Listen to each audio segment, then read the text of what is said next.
أرأست زينة عبي قدب هداسة أب حبرات منقستات زلاقة لمعات المعوات لعرب حلو ويلهم بريزيدان تاياس قسلاسيم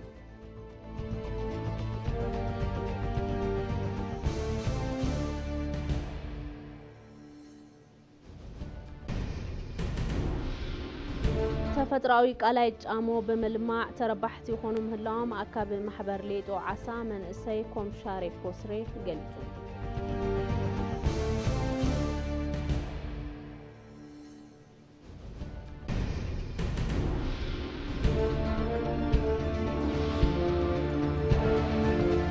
كاب وصاي إيران ميج 27 جتات كينات روسيا نابها غرام اتوا أرغاغيتو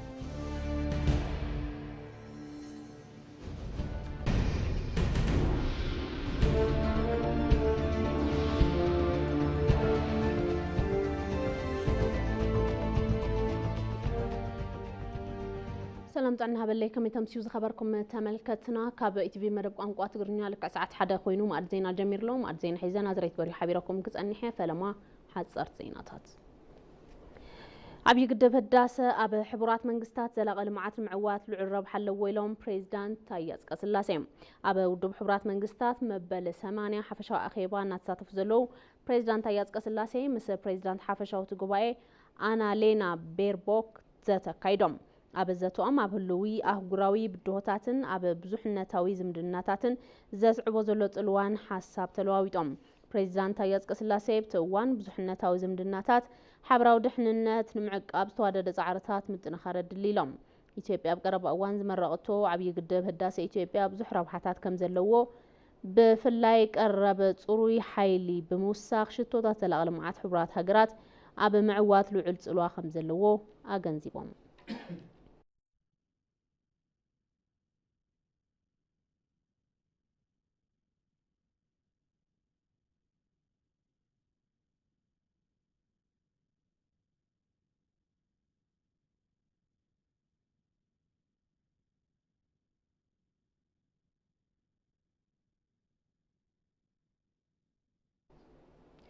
عبي قدب هداسة إثيوبيا أفريكان بزي حجز معراب عالم بروجكت كانتو خمزخلو زر أيام ذا سهل سيجنال استبهلا قد إثيوب قدب هداسة ملكيتو أبزوت أوتنتانم إثيوبيا عين عالم زس حبا قدب هداسة بمززام كم زمن رأس حبيروم هاجرات قدب هداسة بزملكات قد أن أزيران لا خمز نبراب محبار نت قدب بصنعات هانيت أنا في التام هم زبقعت حبيروم يخون بر إثيوبيا حرستو سرحتنياتات منغستي سبهافتي أبو تازنبرو إثيوبيان انتولدت إثيوبيان ببتحبار اتقدب برأس عقم هانيت أهم زازمت قليتهم اتقدب لعلى حيل مفلفال بزح ترقم اللو زبالة زا سهل سيجنال مززام تقدب أفريكان بزي حجز معراب عالم عبيت بروجكتات هانيتهم كزازمو خمز خلو زرعي إلوم عبي قدب هداسة كاب قدب النت حليفوس من معنتات بعده مجزاتي زفرسة لو ألاو النت رقاقت أن عقم مفتار طعنتو أفريكان كبزبلن كم زخونة أبريهم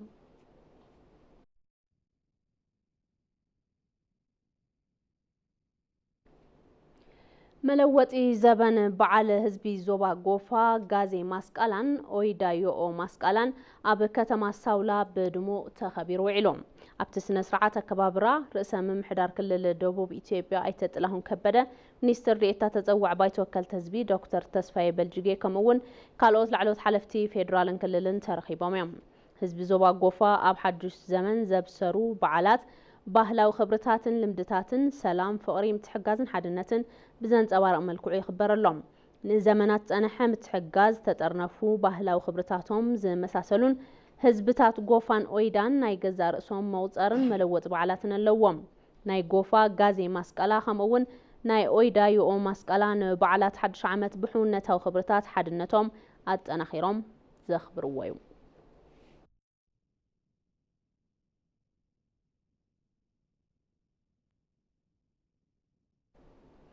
مس مخبار بعل داميرا تتححزو حدقة إلكتريك يقاتم أدلاي تنقاق قبر كم زقبا قلقالوت إلكتريك إثيوبيا أتحساسيبهم أبس نسرعات مخبار بعل مسكال داميرا تختلت أمنت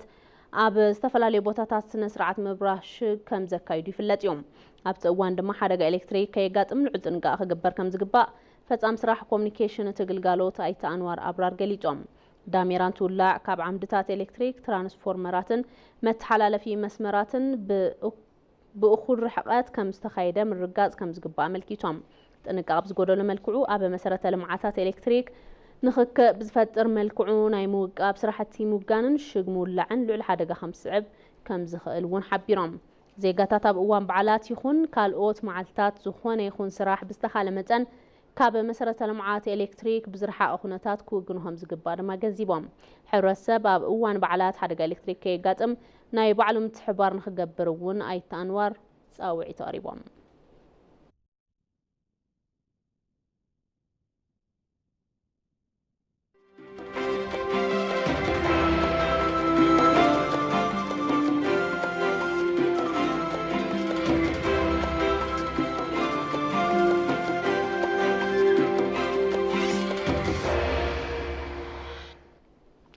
ماد زين هما بمكتال تركب حضر ما بزرزرنا بالرؤيم قدات كنحلف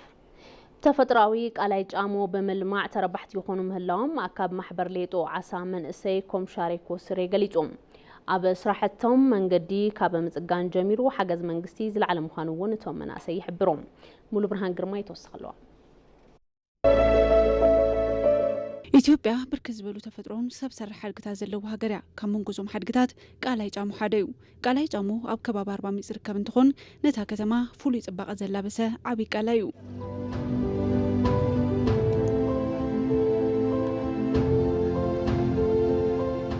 ቃላይ ጫሙ ካብ መስሕብነቱ ብተወሳኺ ፍልፍል እቶት ንኽኾና ምግባር መናእሰይ ተወዲቦም ብፍላይውን ኣብ ምህርቲ ዓሳ እናሰርሑ ይርከቡ ካብ መንጎቶም ማሕበራት ማሕበር ዓሳ ሌጦ ሓደ እንትኾን بزهبو قلقالو تربحت ناخون ممزون دما أكابت محبر منسي كومساري كوشري قلت محبراتين من سرا يا عصاوتين محبرنا عصاتاتنا عماويل يغربيو سرويو نتا عصا عينو من رأينا كابتقالي نوتو عماويلنا ون حقوساتيوم كما قلال أكابت محبر كتم 4 منج بمنزر زلوا هافتات تفدرو وسرع عودتينياتاتون كاب اوان ناب اوان انو سخممزو يحبر بتام بوزو نو ندوم هوني عصاو بتعامل بوزحات يوم عماويلنا فريش عساس لنقرب دليتنا بوزحات يوم نحنا ون كم محبر نايسرح مغلو غيرناينا سرحتاتنا نعمم كابوص انوش تعدن نزومص عدتنياتات خم زدليو وغيرنا بتمتاتن واغاينا نقرب حقوساتو ون يوم ايتا عرب ادريس ون عميل محبر ليتو عسان تخونو مغبو سنقالاي فولي مقرت كم زلو يغلصو انا بيبلت هوتيل كم نمغب كم أبنت أنا عسى كاب هوتيل كاب زز كاب وسن قلاي مبلع يحقسنيو نمنتاي تبل تخونقي عسى أب هوتيل انتدا خوينو أب وشت فريجي زغمت أو زيقنا نرى أخيو كاب تقالاي وتيوم زسنادو الخيو سلازي نزي يزمرت طعمون يفليو تتكمت مقبوسن قلاي كاب اوان ناب اوان قزرو من نوسخ مزو يزبلو ايت عرب بمحبر توديبو مسرحهم دما اخول كلكالو نكبو كم زحاجزوم كاب تعزبتهم يقلزو اونت لمناغر اهون كاستمرو اجيك بطام يسفالاچو ነው ያለው حق نمزراب تتكمتنا وزحيوم زلو بمحبر زتودبو بمخانوم دما حصره تقربون يقاطمهم اخول عسى يقرب لنا يوم زمصه بوليعيو زخد ابزب وغلغالوت منغدي كم مسرح جميرو حجز منغستي زلا على مخانو دما اكابت محبر منسيكم ساري كوشري يغلص اي منغستي ما ياغزالي اني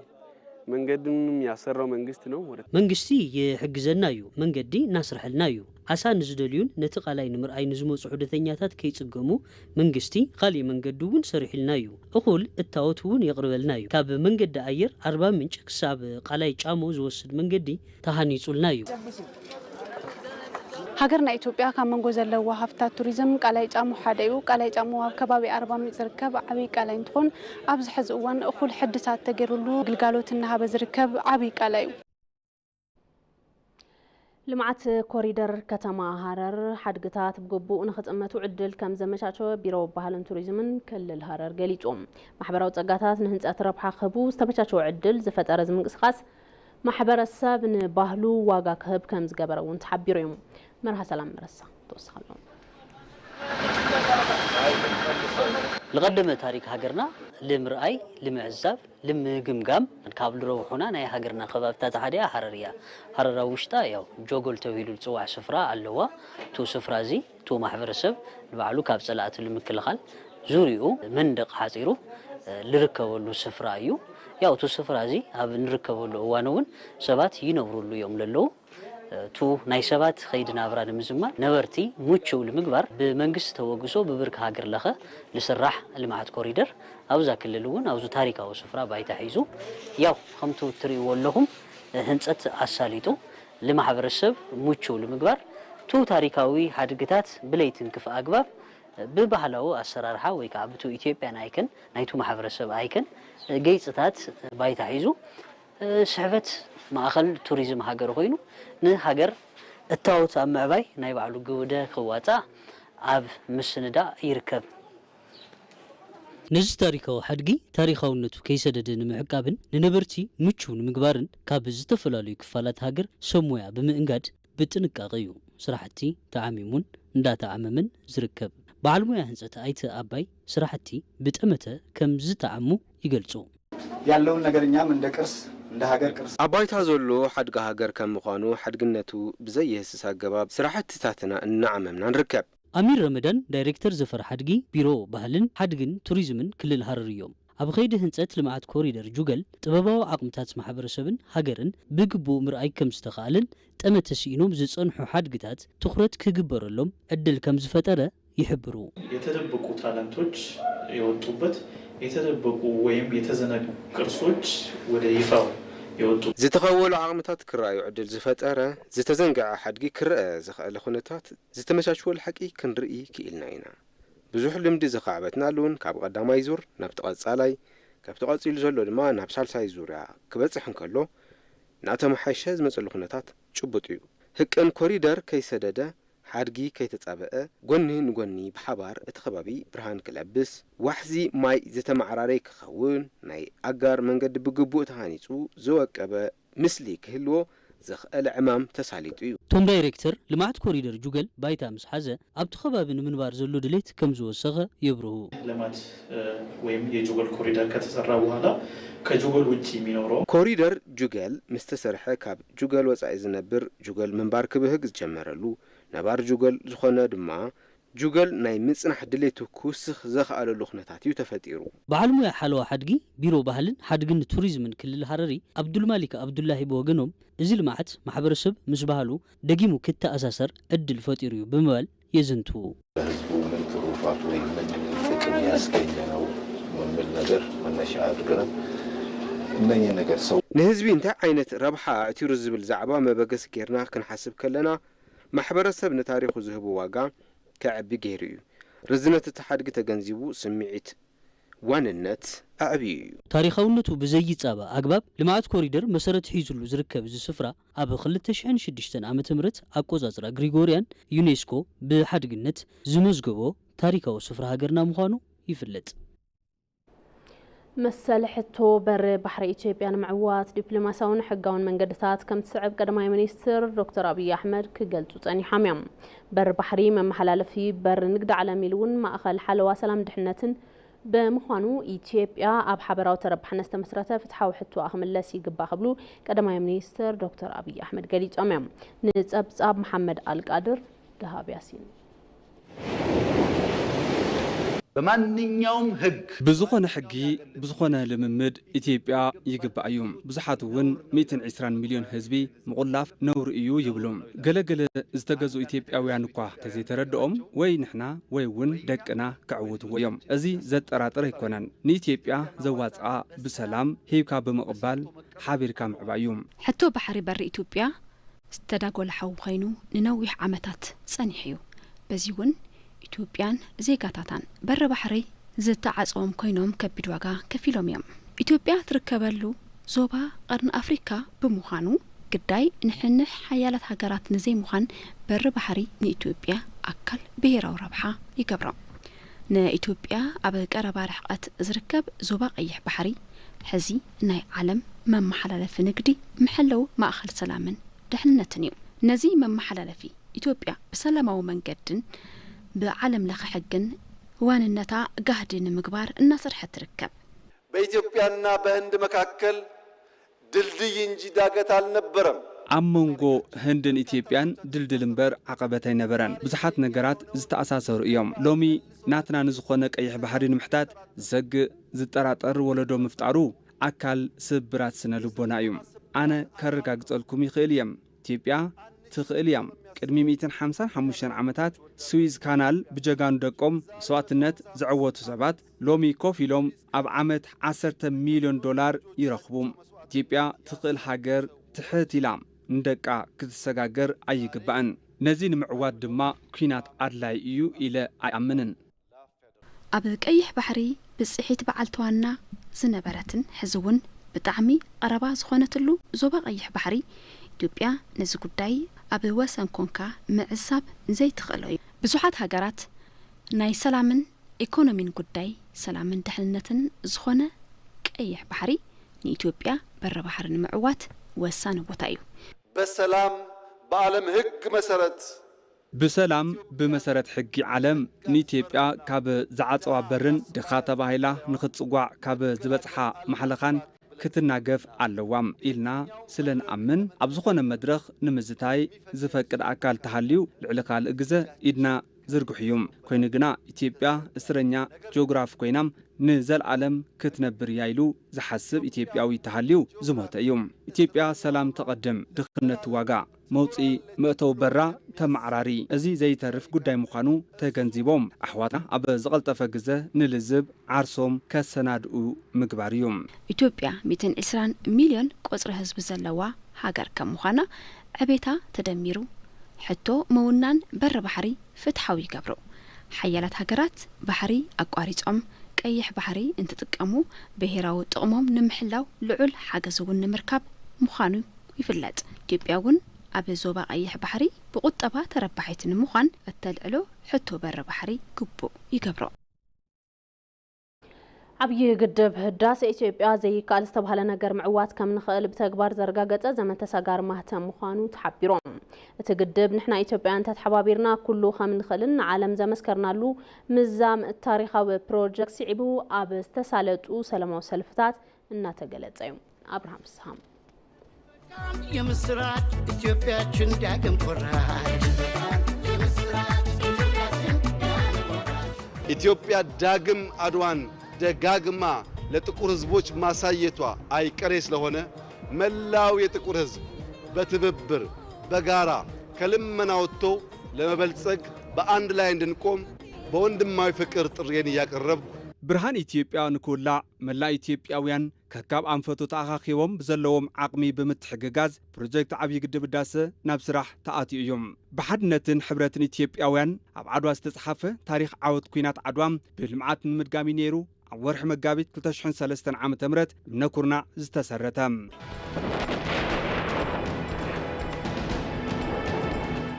بفاينانس عرس عقمي إثيوبياوያን ጋድን ክኸውን ኣብ ጎቦታት ጉባ ዝተመስረተ ትግድብ ንሕና ኢትዮጵያውያን እንተ ተሓባቢርናም ዘይከኣል ዝተባሃለ ኩሉ ከም እንኽእል ንዓለም ዘመስከርናሉ ታሪኻዊ ፕሮጀክት እዩ የህዳሴ ጉዟችን መሐንዲሶች እኛው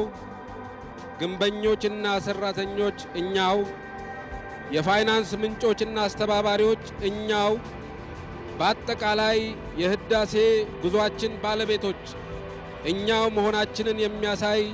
የባለቤትነት ማረጋገጫ ካርታችን ነው ካብ ተማሃራይ ክሳብ ሰብ ሃፍቲ ካብ ሓረስታይ ክሳብ ምሁር ካብ ሰራሕተኛ መንግስቲ ክሳብ ዲያስፖራ ኩሉ ኢትዮጵያዊ ብሕብረት ጠጠው ዝበለሉ ዓብይ ግድብ ዳሰም ኣብ እዋን ኩናት ዓድዋም ካብ ጫፍ ናብ ጫፍ ዝተኣኻኸቡ ኢትዮጵያውያን ኣነ ጥራሕ ዘይኮነስ ንሕና ብዝብል ንኢትዮጵያ ብምቕዳም እዩ ነይሮም ሁሉም ያለበት ነው እኔ አሁን ከወላይታ ነው የመጣሁት ኩሉ ዘለዎ እዩ ኣነ ካብ ወላይታ መጼ ወላይታ ተወሊደ ዓቤ ካልኦት መሓዙተይ እውን ካብ ኣምሓራ ጎጃም ወሎ ካብ ትግራይ ካብ ኩሉ ቦታ ዝመጹ ኣለዉ ስለዚ አባይ ብሔር ብሔረሰባት እዮም ምባል ይካኣል እዩ ከሁሉም የኢትዮጵያ ክፍል ነው የመጣ ነው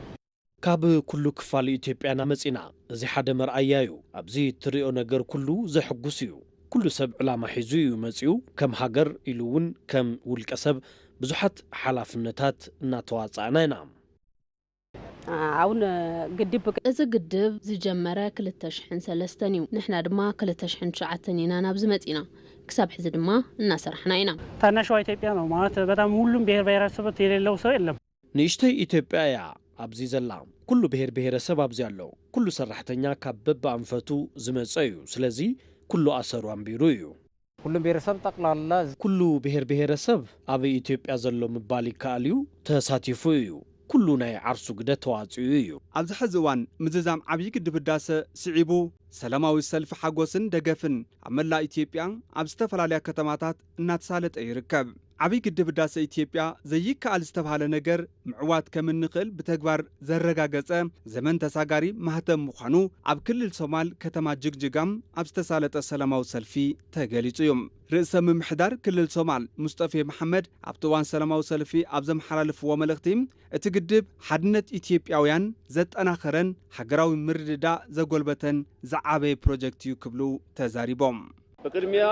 ታላቁ የኢትዮጵያ ህዳሴ ግድብ በስኬት ተጠናቆና ተመርቆ ለአገልግሎት በመብቃቱ እንኳን ደስ አላችሁ እንኳን ደስ አለን ለማለት እፈልጋለሁ ኩልኩም ከም እትፈልጥዎ አብይ ግድብ ህዳሴ ኣብ ታሪኽ ሃገርና ተራእዩ ብዘይፈልጥ ኩነታት ኩሎም ኢትዮጵያውያን ብሓድነት ዘተሓባበረን ሃገራዊ ምርዳእ ዝፈጠረን ዓብይ ፕሮጀክት እዩ ዓብይ ግድብ ህዳሴ ሓይልካ ምፍልፋል ብተወሳኺ ኣብቲ ዞባ ዘለና ተደማጽነት ከምኡውን ኣብ ሃገርና ዝተጀመረ ጉዕዞ ልምዓትን ብልጽግና ንክዕወት ዝለዓለ ዓቕሚ ይፈጥር ብዝብል ኣብ መላእ ሃገር ብሃንቀውታ ትጽቢት ዝግበረሉ ዝነበረ ብምዃኑ ተመሪቑ ናብ ግልጋሎት ምብቅዑ ንኢትዮጵያውያን ዓብይ ትርጉም ዘለዎ እዩ እቲ ግድብ ንምህናጽ ዋላ እኳ ካብ ውሽጥን ወጻእን ብዙሓት ፈተናታት ዘጋጠሙ እንትኾነም ብቆራጽነት መሪሕነት ቀዳማይ ሚኒስትር አብይ አሕመድን ሓገዝ ህዝብን ተዛዚሙ ናብ ዓወት ብምብቅዑ ዘሐጉስ ምዃኑ ተዛሪቦም ከተጀመረበት ጊዜ ጀምሮ በተለይ የውሃ ሙሌት ከተጀመረ በኋላ በርካታ የውስጥና የውጭ ፈተናዎች ያጋጠሙ ቢሆንም ምምላእ ማይ እቲ ግድብ ካብ ዝጅምረት ሒዙ ብዙሓት ፈተናታት ዘጋጠሙ ዋላ እንትኾኑ ብመሪሕነት ክቡር ቀዳማይ ሚኒስትር አብይ አሕመድን ዘይተቋረጸ ሓገዝ መላእ ህዝብታትን ናብ ዓወት ዝበቕዐ ዓብይ ግድብ ህዳሴ ከም ህዝቢ ብሓደ ጠጠው እንትንብል ታሪኽ ክንሰርሕ ከም እንኽእል ዘረጋገጽናሉ ዓብይ ልምዓት እዩ ዓብይ ግድብ ህዳሴ ብዘይ ዝኾነ ሓገዝ ዝለቕሕን ወጻኢ ብዓርሰና ዝሃነጽናዮ ግድብ ብምዃኑ ንሓደ ዕላማ እንትንቀራረብ ብተግባር ዘረጋገጸን ኣብ ልዕሊ ህዝቢ ናይ ይከኣል መንፈስ ዝፈጠረን ፕሮጀክት እዩ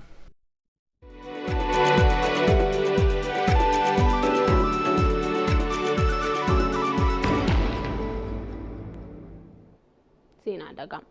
ወርሒ መስከረም ጽባሕ በዓልን ትምህርቲ ዝጀመረሉን እዋን ከም ምዃኑ ድሌት ዜጋታት ሰፊሕ ምዃኑ ተገሊጹ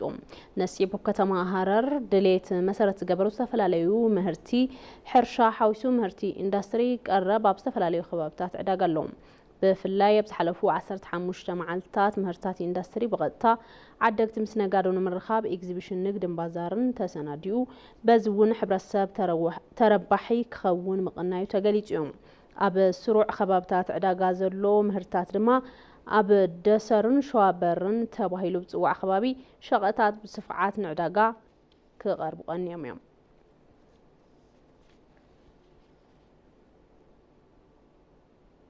ዜና ወጻኢ ኢራን ሚግ 29 ጀታት ኩናት ሩስያ ናብ ሃገራ ምእታዋ ኣረጋጊጻ አባል ፓርላማ ብሔራዊ ድሕነት ኢራንን በዓል ሞያ ኮሚሽን ፖሊስ ወጻእንዮም ነቲ መረዳእታ ዘረጋገጽዎም ሚግ 29 ጀታት ኩናት ኣብዚ ሰዓት ኣብ ሺራዝ ዓሪፈን ኢሎም ኣብ መንጎ ሩስያን ኢራንን ዘሎ ርክብ ሓይሊ ምክልኻል እናተጠናኸረ መምጽኡ መርኣያ ዝብርኢቶ እውን ተዋሂቦም ድሕንነት ኢራን ንምሕላውን ኣብ ኣየር ናይ ምክልኻል ዓቕማ ንምጥንኻርን ኣብ ናይ ነዊሕ እዋን ትልሚ ዝተኻተተ ድማ SU-35 ጀታት ናብ ቴሄራን ምእታውዮም ብተወሳኺ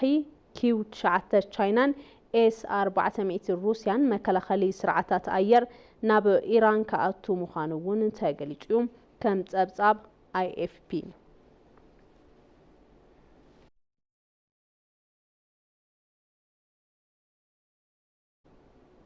ማዕድ ዜና ቅድመ ምዝዛሙ ቀንዲ ነጥብታት ዜና ዓብይ ግድብ ህዳሴ ኣብ ሕቡራት መንግስታት ዘላቒ ልምዓት ምዕዋት ልዑል ረብሓ ኣለዎ ኢሎም ፕሬዚዳንት ታዬ አጽቀሥላሴ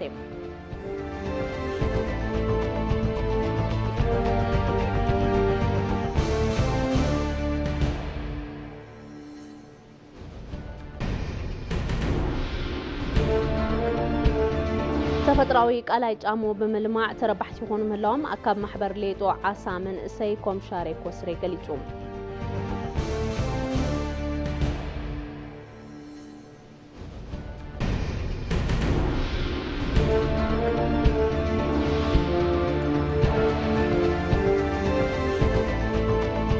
ካብ ወጻኢ ኢራን ሚግ 27 ጀታት ኩናት ሩስያ ናብ ሃገራ መታዋ ኣረጋጊጻ ለቶም አርዜና ተከታተልኩም ሞኔሩ ነስለም ተልኩም የመስክን ማርዜና ናምራሕቱን አድርገው ሐቢረኩም ጸኒሐ ሰነድ